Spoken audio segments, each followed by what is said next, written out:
Con un concerto jazz dal titolo Soundscape di Stefano Danna Quartet. Mi viene da dire musica che ha origini nere, che ha origini africane, che eseguiamo all'interno di questa mostra africana molto molto bella. La serata proseguirà con un piccolo intervento. Invito la dottoressa Zuncheddu a dirci due cose su questa mostra meravigliosa.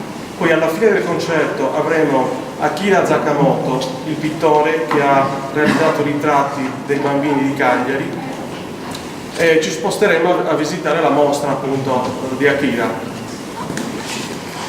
Io innanzitutto devo un grandissimo ringraziamento a tutti gli artisti e a Simone Chittau che hanno pensato di scegliere questa sede per questo concerto. Una sede direi anche molto speciale, perché noi siamo qui a Sant'Elia in un teatro direi internazionale. L'Africa è a due passi, ce l'abbiamo esattamente di fronte, e in questa sede si intrecciano le nostre internazionalità.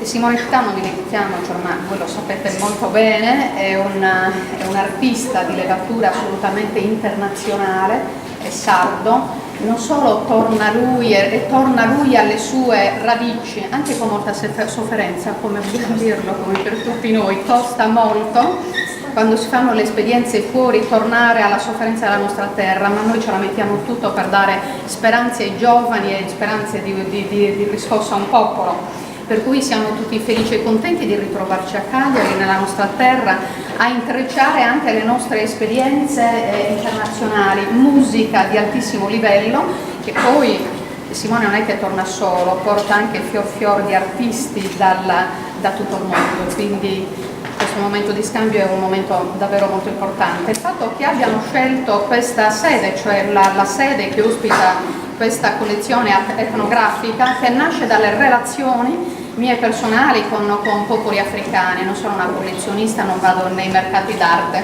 tutto quello che c'è qui è il frutto delle esperienze di scambi con altre culture africane. C'è tutto un settore ad esempio che riguarda il Mali, che è la culla della musica, per cui mi sembra una coincidenza straordinaria. Tu però te la sei studiata? No. Perché allora veramente sono le energie che marciano nei canali giusti. Esatto. E quindi io ringrazio tutti i visitatori e grazie a tutti. Grazie. Grazie a voi.